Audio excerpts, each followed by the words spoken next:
Hello la famille, j'espère que vous allez bien. Moi, je vais super bien par la grâce de Dieu.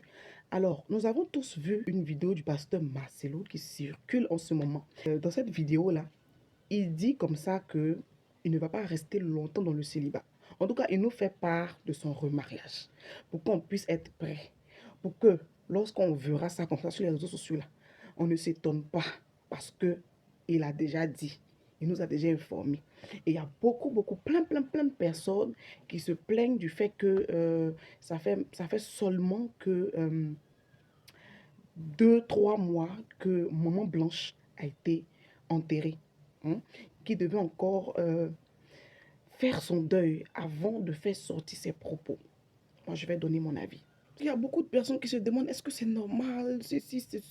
En tout cas, plein de commentaires, plein de questions que beaucoup se posent. En tout cas, pour ma part, il n'y a pas de réponse unique, je dirais, à toutes ces questions que les gens se posent. Parce que chaque personne traverse le deuil différemment.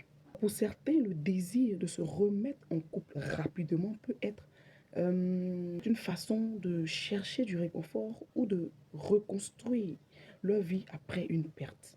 Parlons de processus de deuil. Chacun a son propre rythme face à un deuil, face à un décès, face à une perte.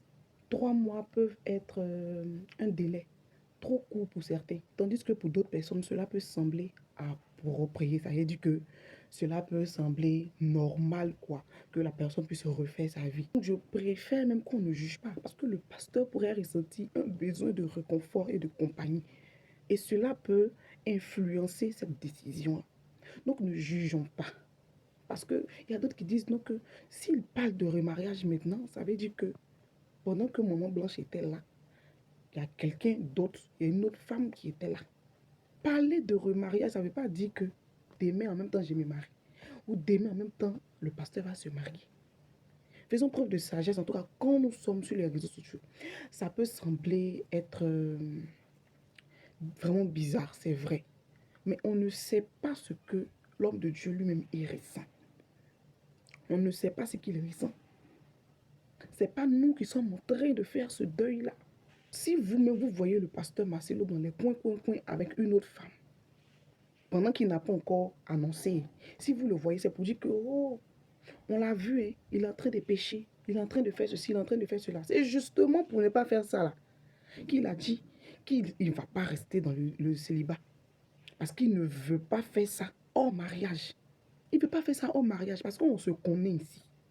Quand on va apprendre ça, là, c'est pour dire, oh, nous les 3 fois saints, là, on aime juger, là. C'est pour dire, oh, il a fait ceci, il a fait cela.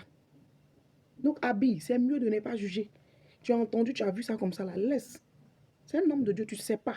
On ne sait rien. Donc, arrêtons de juger. On ne sait pas ce que des personnes vivent. Des personnes derrière leur écran, des personnes dans leur maison sont en train de vivre.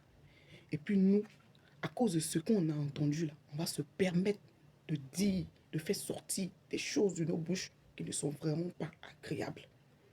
Usons de sagesse avant de faire sortir des trucs de nos bouches ou avant d'écrire quelque chose, avant d'utiliser nos téléphones pour écrire.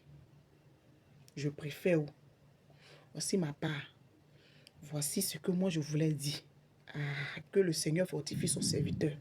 Que Dieu nous bénisse.